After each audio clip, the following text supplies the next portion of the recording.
ओम शांति। जीवन को पलटाने वाली एक अद्भुत जीवन कहानी भाग 2 पेपर 23 के लिए पेज नंबर 94 to 111। एक अन्य आवश्यक बात। विधि आयोग को लिखा गया कि कसम के विषय में ध्यान देने के योग्य एक बात यह भी है कि जो लोग न्यायालय में भगवान के नाम पर कसम लेते हैं उन सभी के मन में परमात्मा के बारे में एक ही मान्यता तो है नहीं। कई लोग मानते हैं कि श्री कृष्ण भगवान हैं, अन्य कई मानते हैं कि श्री राम भगवान हैं और लोगों की कुछ और ही मान्यताएं हैं। इस भिन्नता से बहुत अंतर पड़ जाता है और ईश्वर विषयक मान्यता में अंतर पड़ने से उनके व्यवहार और आचार में भी अंतर पड़ जाता है। उदाहरण के तौर पर श्री कृष्ण उपासकों को ही लीजिए। उनमें से प्रायः लोगों को विश्वास है कि श्री कृष्ण मक्खन चुराया करते थे और जब उनके पड़ोसी उन पर चोरी का आरोप लगाते थे तो वे उससे इनकार कर देते थे। कृष्ण प्रेमी यह भी मानते हैं कि उनकी 108 पटरानियाँ थीं और कि वे रुक्मणी का अपहरण करके ले गए थे। उन्होंने गोपियों के स्नान करते समय वस्त्र चुरा लिए थे। श्री कृष्ण संबंधी आख्यानों में तो ऐसा भी लिखा है कि अर्जुन की अंतरात्मा के विरुद्ध श्री कृष्ण ने अर्जुन को कौरवों के विरुद्ध हिंसा युक्त युद्ध करने के लिए राय दी थी और द्रोणाचार्य की मृत्यु के निमित्त युधिष्ठिर को झूठ भी बोलने के लिए सुझाव दिया था। श्री कृष्ण की जीवन कहानी में इस प्रकार के और भी बहुत से वृत्तांत प्रायः बताए जाते हैं और लोग उन वृत्तांतों को अलौकिक तथा दिव्य मानते हैं तथा उनसे प्रेरणा पाने की इच्छा रखते हैं। उन सब का उल्लेख किए बिना ही उपरोक्त से इतना तो स्पष्ट है ही कि इन आख्यानों में विश्वास करने वाले तथा इन्हें दिव्य चरित्र मानने वाले स्वयं भी तो झूठ बोल सकते हैं, दूसरों को किसी हिंसात्मक कार्य के लिए प्रोत्साहन या सहयोग भी दे सकते हैं, अनेक नारियों से अवैध संबंध भी कायम कर सकते हैं तथा चोरी और अन्य असामाजिक आदतों में भी मन लगा सकते हैं, क्योंकि उनके मन में यह विचार आ सकता है कि जब श्री कृष्ण जैसे महापुरुष ऐसा कर सकते थे तब जबकि वे तो सामान्य एवं पतित मनुष्य हैं, उनसे तो ऐसे कार्य हो जाना कोई अनहोनी बात नहीं। अब जो इस विचारधारा के लोग हैं वे न्यायालय की रस्म के तौर पर अथवा लोगों पर अपनी सच्चाई का प्रभाव डालने के लिए भगवान के नाम पर कसम तो ले लेंगे, परंतु कसम लेते समय वे सत्य बोलने के लिए अपने ऊपर कोई नैतिक कर्तव्य नहीं मानेंगे। दूसरा सुझाव, उपरोक्त बात का उल्लेख करते हुए विधि आयोग को लिखा गया कि जहां एक और इस बात की आवश्यकता है कि श्री कृष्ण संबंधी ग्रंथ में ऐसे आख्यानों को निकालने का यत्न किया जाए जो कि पवित्र एवं सर्वगुण संपन्न देवता श्री कृष्ण पर मिथ्या आरोप है, वहाँ यह भी किया जाए कि परमात्मा शब्द के पहले निराकार शब्द जोड़ दिया जाए, क्योंकि पहले यह जो कहा जा चुका है कि भगवान झूठ के लिए दंडित और सत्य के लिए सुख देने वाले हैं, यह कथन तो निराकार परम आत्मा पर न कि किसी देवता पर चरितार्थ होता है और निराकार परमात्मा में सब धर्मावलंबियों की आस्था भी है और विशेष बात यह कि निराकार परमात्मा पर चरित्रहीनता का कोई भी आरोप नहीं लगाया जा सकता। तीसरा सुझाव, कानून में सच्चे बयान के बारे में एक आधारभूत मान्यता यह है कि बयान देने वाले को उस बयान में प्रयुक्त शब्द और उनके भाव एवं परिणाम मालूम होने चाहिए। अतः भगवान के नाम पर ली गई कसम तो अस्पष्ट और निरर्थक हो जाती है जब तक कि इसमें भगवान शब्द की कोई सुस्पष्ट शब्दों से सुनिश्चित परिभाषा अथवा व्याख्या न हो।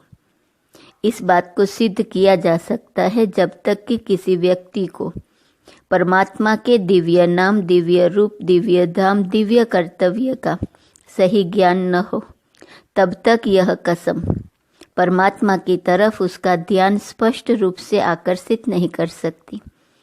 अतः बाबा की मार्ग प्रदर्शना के अनुसार विधि आयोग को यह राय दी गई कि वे इस कसम में परमात्मा के बारे में इस प्रकार के कुछ शब्द भी जोड़े जिससे उसका परिचय मिले। इस विषय पर आयोग को लिखे गए ज्ञापन में यह स्पष्ट करके बताया गया कि कैसे परमात्मा के ज्योति बिंदु रूप की पहले सभी धर्मों में मान्यता रही है। ये स्पष्टीकरण देने के बाद आयोग को निम्न प्रकार की कसम सुझाई गई। कसम, मैं त्रिमूर्ति, गीता ज्ञानदाता, धर्मराज, ज्योति बिंदु परमात्मा शिव के नाम से कसम खाकर कहता हूँ कि मैं सच बोलूँगा और पूर्णतः सच बोलूँगा, जिसमें रत्ती भर भी झूठ नहीं होगा। इसके अतिरिक्त विधि आयोग को परमात्मा की निम्नलिखित परिभाषा जोड़ने के लिए कहा गया। इस कानून में परिभाषा, इन कानून में जहाँ कहीं भी परमात्मा शब्द का प्रयोग हुआ है, वहाँ यह शब्द ज्ञान के सागर, प्रेम के सागर, शांति के सागर, आनंद के सागर, सर्वशक्तिवान, निराकार, ज्योति बिंदु परमात्मा शिव का वाचक है, जो कि सर्व आत्माओं का परम पिता है, परम धाम का वासी है, गीता ज्ञान दाता है और झूठे को दंड तथा सच के लिए सुख देने वाला है। एक अन्य सुझाव, विधि आयोग को यह भी सुझाव दिया गया कि अच्छा होगा यदि कसम लेते समय वह व्यक्ति अपने हाथ में ज्योति बिंदु परमात्मा शिव का चित्र ले या न्यायालय में ही उसके सामने उस प्रकार का एक चित्र लगा हुआ हो, ताकि उस व्यक्ति को कसम लेते समय भगवान की याद आए और गंभीरता से ही वह उन शब्दों को दोहराए। विधि आयोग को उन्हीं दिनों में समाचार पत्रों में छपे एक समाचार पत्र का हवाला भी दिया गया, जिसमें यह बताया गया था कि एक सब डिविजनिक मैजिस्ट्रेट वादी और प्रतिवादी को उनके बयान लेने के लिए एक मंदिर में ले गया और वहां उन्हें मूर्तियों के सामने खड़ा किया गया और उन्हें कहा गया कि वे उनकी कसम लेकर बयान दें। छपे समाचार पत्र में बताया गया था कि मुकदमे में अभियोग के पक्ष और विपक्ष दोनों ओर के व्यक्तियों ने सच सच बोल दिया था, जबकि उससे पहले वे सच नहीं बोल रहे थे। एक्ट के सेक्शन 8 संशोधन की जरूरत है। विधि आयोग को यह भी लिखा गया कि इस एक्ट के सेक्शन 8 में बताया गया है कि न्यायालय मुद्दई तथा मुद्दई इलय दोनों को ऐसी प्रकार की कसम लेने के लिए कहे जैसी कि दोनों के धर्म में या दोनों की जाति में प्रचलित हो, परंतु जो न्याय और श्रेष्ठाचार के विरुद्ध न हो। अब इस विषय में ध्यान देने योग्य बात यह है कि आज एक इस प्रकार की कसम बहुत ही प्रचलित है, जिसमें कहा जाता है कि मैं परमात्मा को हाजिर नाजिर मानते हुए कहती हूँ कि मैं बिल्कुल ही सच बोलूँगा, जिसमें कि जरा भी झूठ नहीं होगा। इस कसम में यह जो कहा गया है कि मैं परमात्मा को हाजिर नाजिर मानते हुए कसम से कहता हूँ, यह वाक्यांश तो सत्यता पर आधारित है ही नहीं, क्योंकि परमात्मा तो ज्योति स्वरूप है और ब्रह्मलोक का वासी है, वह सर्वत्र तो हाजिर है ही नहीं। अतः जबकि कसम स्वयं ही झूठी मान्यता पर आधारित है, तो कसम लेने वाला पूर्णतः सच बोलेगा, इसका भी क्या विश्वास है। इस बात पर विचार के लिए ज्ञापन में विधि आयोग के ध्यान के लिए कुछ ज्ञान बिंदुओं का उल्लेख किया गया और उन्हें कहा गया कि इस बात को प्रमाणित किया जा सकता है कि परमात्मा सर्वव्यापक नहीं है। सेक्शन 5 का संशोधन।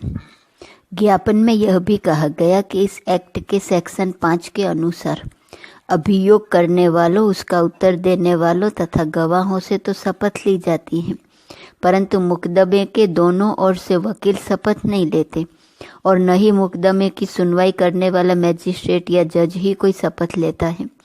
वास्तव में कानून की दृष्टि में तो सभी बराबर हैं, अतः इन्हें भी शपथ लेनी चाहिए ताकि इन्हें भी भगवान की याद आए और विशेषकर वकील लोग भी मुकदमे की पैरवी सत्यतापूर्वक करने को बाध्य हो जाए और कली काल में जज लोगों का मन भी विकार से प्रभावित न हो। इस सुझाव का भाव जजों पर किसी प्रकार की आलोचना करना नहीं है, परंतु ये सुझाव तो इसलिए दिया गया है, परमात्मा की युक्तियुक्त याद तो सभी के मन को पवित्र करती है और उससे सारा वातावरण भी न्याय कार्य के अनुकूल हो जाता है। दो प्रकार की कस्मों का एक जैसा मूल्य नहीं। ज्ञापन में यह भी लिखा गया कि भगवान के नाम पर कसम लेने के बजाय जो लोग वैसे ही कसम लेते हैं, उन दोनों की कसम को एक जैसा मूल्य न दिया जाए, क्योंकि प्रथम श्रेणी के लोग तो एक सर्वोत्तम नैतिक सत्ता को मानकर स्वयं को उसके नैतिक अंकुश में मानते हैं, जबकि द्वितीय श्रेणी के लोग स्पष्टतः ऐसे किसी नैतिक शासन को मानने के लिए स्वयं को बाध्य नहीं करते और इसका मनुष्य के जीवन में अंतर पड़ता है। यह बात भली भांति स्पष्ट की जा सकती है। ज्ञापन के प्रतियां बहुत संख्या में वितरित। उपरोक्त प्रकार की बातों पर आधारित ज्ञापन विधि आयोग को तो भेजा ही गया, साथ साथ उन्हें छपवा कर इसकी प्रतियां नामी वकीलों को, न्यायमूर्तियों को, धार्मिक संस्थाओं को, समाचार पत्रों ने इस समाचार को प्रकाशित भी किया कि ब्रह्मा कुमारी ईश्वरीय विश्वविद्यालय ने विधि आयोग को इस विषय पर कुछ सुझाव भेजे हैं। श्रृंगेरी के शंकराचार्य के कार्यालय ने तो पत्र भी लिखा कि इस ज्ञापन की हमें कुछ और प्रतियां भेजिए। बहुत से प्रसिद्ध वकीलों ने इस बात की सराहना की कि यह ईश्वरीय विश्वविद्यालय इस प्रकार के विषयों के प्रति भी सतर्क रहता है तथा इसमें सक्रिय कार्य करता है। दिल्ली में हुए लॉ कॉन्फ्रेंस में जब इसे काफ़ी संख्या में वकीलों को दिया गया तो उन्होंने इसे पसंद किया। इस पर विशेष महत्व की बात यह है कि बाबा ने वत्सों को किसी भी नुक्ते को लेकर ईश्वरीय संदेश देने की सेवा का तरीका सिखाया और विचार सागर मंथन करते रहने की विधि भी बताई। दिल्ली छावनी में जिस्मानी मिलिट्री और रूहानी मिलिट्री का मेल। कुछ समय से दिल्ली के सेवा केंद्रों पर आने वाले ब्रह्मावत्स बाबा को मधुबन में पत्र लिखते रहते, जिसमें वे बाबा से सप्रेम और सानुरोध कहते, बाबा हम सभी ब्रह्मावत्स आपकी राह में आंखें बिछाए बैठे हैं। अब हमसे और अधिक समय प्रतीक्षा नहीं की जा सकती। अब तो आप आ जाइए। आप शिव बाबा के रथ हैं, साकार माध्यम हैं। आप यहाँ आएंगे तो आपके द्वारा हम सन्मुख ही शिव बाबा के ज्ञान से अनमोल रत्न लेंगे। बाबा आपके प्रैक्टिकल जीवन से प्रेरणा पाकर हम भी अपने जीवन को उच्च बनाएंगे और आपकी उपस्थिति से उल्लास और उत्साह पाकर हम दूसरी मनुष्य आत्माओं की ज्ञान सेवा में अथक होकर जुट जाएंगे। उन्होंने शिव बाबा को ब्रह्मा बाबा के द्वारा संबोधित करते हुए लिखा, जबकि हम ये संदेह रहित रीति से जान गए हैं कि सारी सृष्टि के परमपिता अब स्वयं मनुष्य आत्माओं को ज्ञान अमृत बांट रहे हैं, तब भी हमें आपके निकट रहने का सौभाग्य नहीं मिलता। बाबा हमारे भीतर के नैन आपके लिए तरस रहे हैं और हमारा आत्मन आपसे मधुर मिलन मनाने और ज्ञान योग के मधुर स्वर सुनने को तड़प रहा है। अतः अब आप आए और देर न लगाएं। इस प्रकार दिल्ली के विभिन्न सेवा केंद्रों से ब्रह्मावत्सों द्वारा संगठित रूप में लिखित निमंत्रण पत्र बाबा के पास जा चुके थे। उन्हीं दिनों दिल्ली में राजौरी गार्डन स्थित सेवा केंद्र पर भारतीय स्थल सेना के मेजर भी आया करते थे। यह ईश्वरीय ज्ञान सुनने के बाद वे इसे पूरी तरह से सहमत हो गए थे। उनका इस बात में भी अटूट निश्चय हो गया था कि परमपिता स्वयं ब्रह्मा बाबा के माध्यम द्वारा यह ईश्वरीय ज्ञान दे रहे हैं। अतः उनके मन में बाबा से मिलने की तड़प सी थी। अब उन्होंने भी बाबा को अपना निश्चय पत्र, जीवन में हुए परिवर्तन के बारे में अनुभव पत्र सहित बाबा को लिखा कि बाबा दिल्ली में आए। उन्होंने बाबा को 2-3 बार फ़ोन भी किए और कहा कि बाबा के दिल्ली में पधारने से बहुत सी आत्माओं को ईश्वरीय संदेश मिलेगा। शिव बाबा और ब्रह्मा बाबा द्वारा निमंत्रण स्वीकार। बाबा ने दिल्ली में यज्ञवत्सों को लिखा कि मैं तो शिव बाबा का नंदीगण हूँ। शिव बाबा मुझे जहाँ ले जाना चाहते हैं वहाँ चला जाता हूँ, इसलिए शिव बाबा से पूछूंगा कि उनकी क्या मर्जी है। बच्चों की अर्जी उनके सामने रखूंगा। आखिर प्यार के सागर शिव बाबा और ब्रह्मा बाबा ने वत्सों के स्नेह निमंत्रण को मान ही लिया। उन्होंने बच्चों के बीच पधारना स्वीकार कर लिया। शिव बाबा ने विशेष संदेश भी दे दिया था कि ये निमंत्रण बड़ा विचित्र प्रकार का है, जिसका भेद आगे जाकर खुलेगा। मेजर भाई का विशेष सौभाग्य। बाबा के पत्र के आते ही खूब तैयारियां शुरू हो गई। मेजर भाई ने यह अनुरोध किया कि ये सारी व्यवस्था उनकी कोठी पर की जाए, क्योंकि इसमें एक बहुत बड़ा मैदान था जहाँ पर 1500 व्यक्तियों के साथ बैठने के लिए कनात और सामियाने लगाए जा सकते थे। इसके अतिरिक्त वहाँ आवास के लिए कमरे भी काफ़ी थे और वो कोठी दिल्ली छावनी में एक खुले और हवादार इलाके में थी, जहाँ का वायुमंडल भी शुद्ध था। वास्तव में बाबा को भी सदा ऐसे खुले स्थान पसंद आते थे, परंतु सबसे विशेष बात यह कि मेजर भाई प्रेम प्लावित होकर बाबा तथा सभी भाई बहनों से कहते कि यह सेवा का अवसर मुझे दो, आप सभी वहाँ पधारो। वे भावना विभोर होकर ही यह कहा करते। यद्यपि यह स्थान शहर से काफ़ी दूर था, परंतु इसमें काफ़ी खूबियाँ भी थी। या यूँ कहें कि मेजर जी का यह सौभाग्य था कि उन्हीं के यहाँ शिव बाबा ब्रह्मा तन में पधारे। अतः बाबा के ठहरने और प्रतिदिन क्लास करने का सारा प्रबंध वहीं किया गया। प्रतिदिन वहां पहुंचने के लिए सेवा केंद्र पर नियमित रूप से आने वाले बहन भाइयों ने अपने लिए बसों का भी इंतजाम कर लिया। धुन के पक्के और लगन के सच्चे। प्रतिदिन प्रातः हर केंद्र से निर्धारित बसों से बहन भाई बड़े उल्लास और उत्साह से वहां पहुंच जाते। उन दिनों सर्दी इतनी पड़ रही थी कि आपस में दांत भी बजते थे। कई बार तो लौटते समय इतनी धुंध होती थी कि बस से 5 गज की दूरी पर खड़ा आदमी भी मुश्किल से ही दिखाई देता था। परंतु ये सभी बातें आने वाले वत्सों के उत्साह में जरा भी कमी नहीं ला सकी। सभी लोग नित्य प्रति प्रातः 5:30 बजे पहुंच जाते। ऐसे लगता कि वे प्रातः जाने के लिए काफ़ी जल्दी उठकर नहा धोकर तैयार हो जाते, मानो कि उन्हें रात भर नींद ही न आती हो।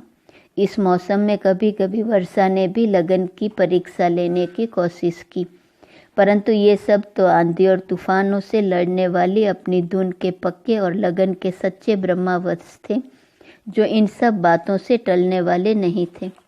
एक तो हर एक में बाबा के आने की बहुत खुशी थी, दूसरे निश्चय का बल था, तीसरे पवित्रता के कारण सहन करने की शक्ति थी, और चौथा आत्मिक स्थिति का संगठन। आत्मिक स्थिति तथा संगठन के कारण सर्दी की तेजी का अनुभव भी न होता था।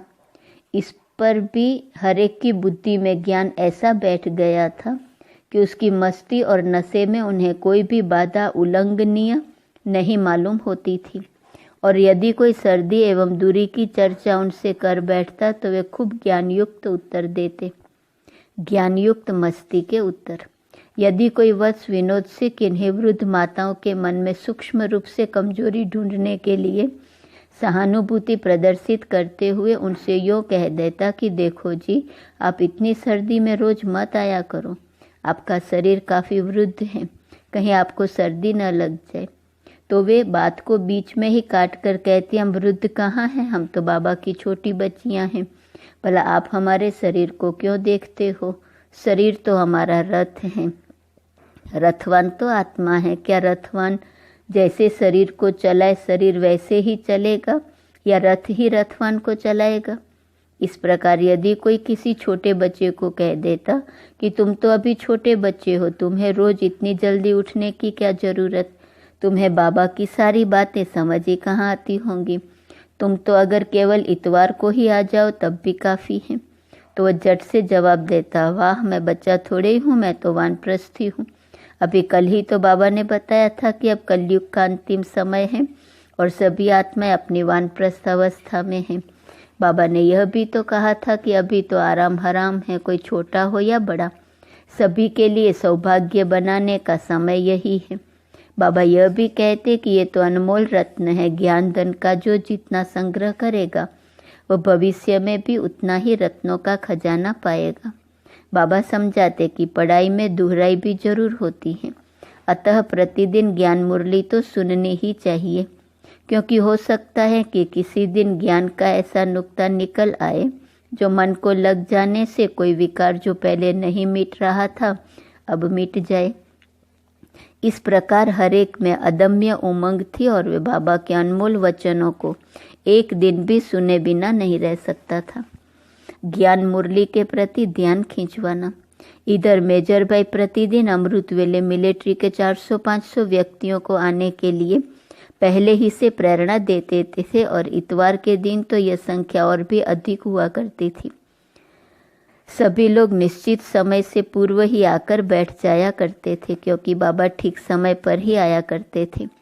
दिल्ली से बाहर अन्य नगरों में जो सेवा केंद्र थे, वहाँ सभी ब्रह्मावत्स कुछ दिन के लिए बाबा की ज्ञान मुरली सुनने तथा अपनी उन्नति के लिए, उनके नए नए साधन जानने के लिए आकर ठहरा करते थे।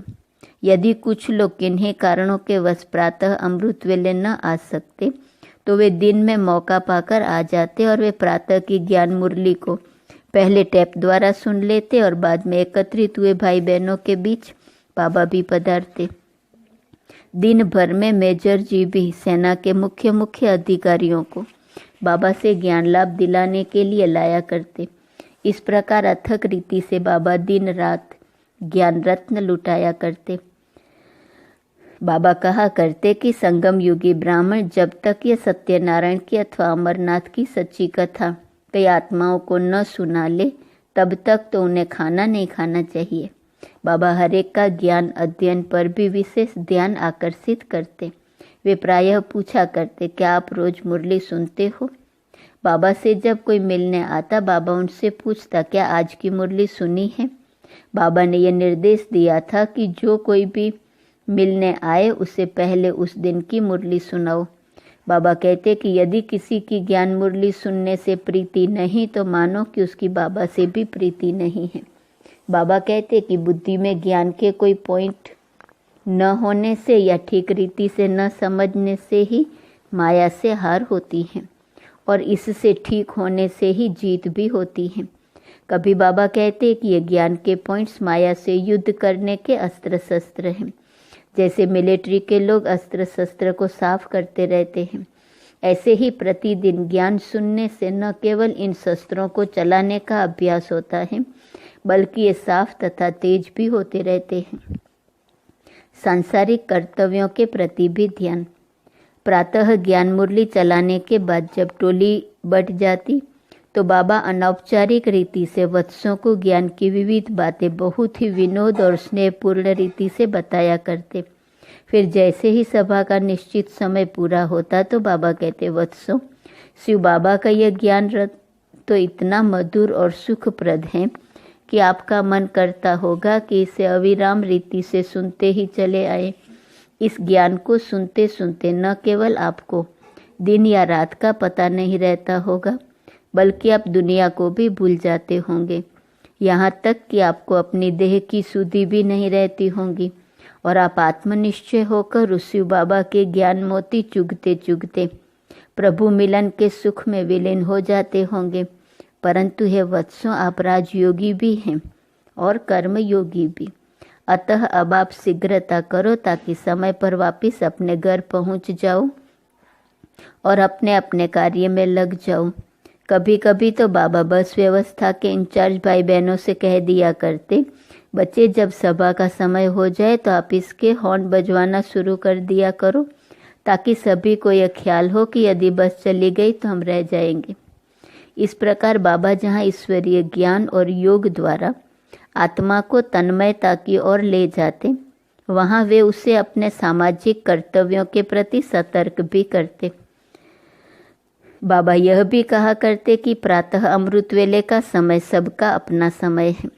इस तमो प्रधान समय में हर एक को ज्ञानामृत पीने का पूर्ण अधिकार है। दूसरी ओर जब क्लास का समय पूरा हो जाता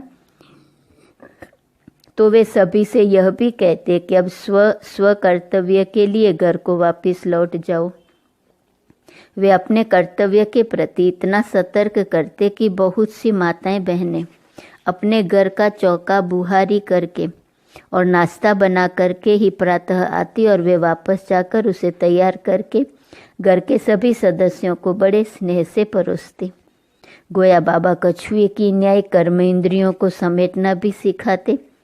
योगियों की तरह देह और देह के संबंधियों को भूलकर केवल परमपिता परमात्मा की याद में मन को एक टिक केंद्रित करने का तरीका भी समझाते और साथ साथ अपने कर्तव्य के भी कुशलतापूर्वक करने की सीख देते हुए देह के संबंधियों के साथ पवित्र नाता निभाने को भी कहते।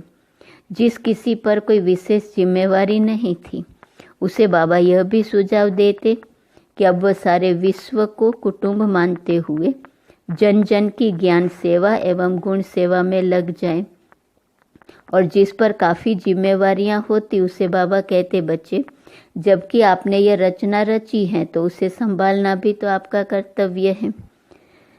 यह तो आपका कर्म खाता है, इसे तो आपको ही चुकता करना है। अब न्यासी अर्थात ट्रस्टी बनकर पवित्र रहते हुए अपने गृहस्थ और प्रवृत्ति को चलाओ। जिस्मानी मिलिट्री वालों का कल्याण कैसे हो। उन दिनों बाबा की प्रातःकालीन सभा में मिलिट्री के नौजवान तो होते थे ही, अतः कई बार बाबा विशेष रूप से उन्हीं को लक्षित करके भी कुछ ज्ञान बिंदुओं पर ध्यान दिलाया करते। बाबा कहते ये बच्चे बाहुबल और शस्त्र बल वाली जिस्मानी सेना में भर्ती हुए हैं। इनका मुख्य कार्य शत्रुओं से भारत की रक्षा करना है, परंतु अब उन्हें जिस्मानी के अतिरिक्त रूहानी सेना में भी सम्मिलित होना है। यहाँ भर्ती होने का केवल इतना ही अर्थ है कि देह अभिमान और काम क्रोध आदि से युद्ध करना। आज स्वयं भारत की सरकार और यहाँ के लोग भी नहीं जानते कि वास्तव में भारत के शत्रु और सारे विश्व के शत्रु कौन हैं। अब शिव बाबा ने आकर हम सभी को बताया है कि भारत और विश्व के सुख का स्वराज्य छीनने वाले शत्रु वास्तव में काम क्रोध लोभ आदि मनोविकार ही हैं। उन्होंने ही हर एक मनुष्य को अपना गुलाम बनाया हुआ है, परंतु आज विश्व भर के लोग इस बात से अनभिज्ञ हैं कि ज्ञान और योग रूपी अस्त्रों शस्त्रों के बिना माया से लड़ाई नहीं जीती जा सकती और माया पर विजय प्राप्त किए बिना संसार में सुख शांति नहीं हो सकती। फिर बाबा कहते देखो जो लोग मिलिट्री में भर्ती होते हैं उनको अपनी ही सेना के पंडित उनको गीता सुनाकर कहते हैं कि भगवान ने कहा है अर्जुन यदि तू युद्ध करते हुए प्राण छोड़ेगा तो तू स्वर्ग में जाएगा। परंतु सोचने की बात है कि पवित्र बने बिना दैवी गुण धारण किए बिना इस प्रकार गोली चलाकर मर जाने से तो कोई स्वर्ग में जा नहीं सकता। किंतु अब ये जो मिलिट्री के लोग हैं इन्हें युद्ध करना ही होता है, गोली भी चलानी ही होती है, क्योंकि देश की रक्षा करना इसका काम है। मानो कि चीन या पाकिस्तान से लड़ाई छिड़ जाती है तब सरकार इन्हें देश की सीमा पर रक्षा के लिए तो भेजेंगी ही, और यदि ये नहीं जाएंगे अथवा गोली चलाने से इनकार कर देंगे तो स्वयं इन्हें ही इनके कप्तान अथवा मेजर गोली से मरवा देंगे। तो ये बेचारे क्या करें। प्रश्न उठता है कि इनका कल्याण कैसे हो।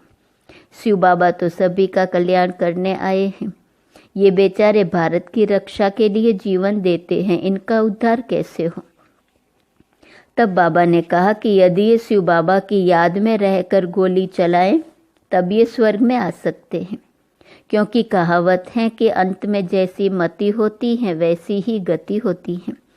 अतः बाबा ने कहा कि यदि ये बच्चे शिव बाबा का परिचय प्राप्त कर लें और आहार व्यवहार संबंधी नियमों का पालन करते हुए आत्म अभिमानी बने तथा शिव बाबा की स्मृति में टिके तो इनका भी कल्याण हो सकता है। मिलिट्री वालों में परिवर्तन सहज भी है। बाबा कहती कि ये जो जिस्मानी मिलिट्री में भर्ती हुए बच्चे हैं ये मरने मारने के लिए तैयार ही होते हैं। जब ये युद्ध करने जाते हैं तो इनके मन में यही होता है कि पता नहीं हम वापस आएंगे भी या नहीं। लड़ाई के मैदान में तो ये देह और देह के संबंधियों के मोह को छोड़े हुए ही होते हैं।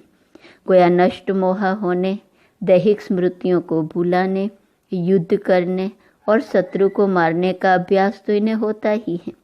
अतः यदि यह अपनी योग्यताओं को ऐसे रूपांतरित कर ले कि देह के भान को भूलकर और नष्ट मोह होकर माया अर्थात मनोविकार से युद्ध करने में लग जाए तो ये बहुत ऊंचा पद प्राप्त कर सकते हैं। इस प्रकार बाबा मिलिट्री के उन नौजवानों को भी ज्ञान युक्त एवं गुणयुक्त बनने की युक्तियां बताते रहते। वे इस प्रकार उन्हें भी गीता ज्ञान द्वारा स्वर्ग में आने का मार्ग सुझाते रहते। गीता के बारे में गहन भेद बताओ।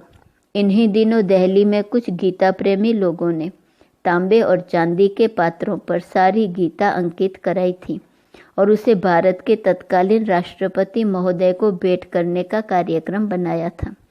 इस आयोजन के एक मुख्य कार्यकर्ता बाबा से मिलने भी आए थे।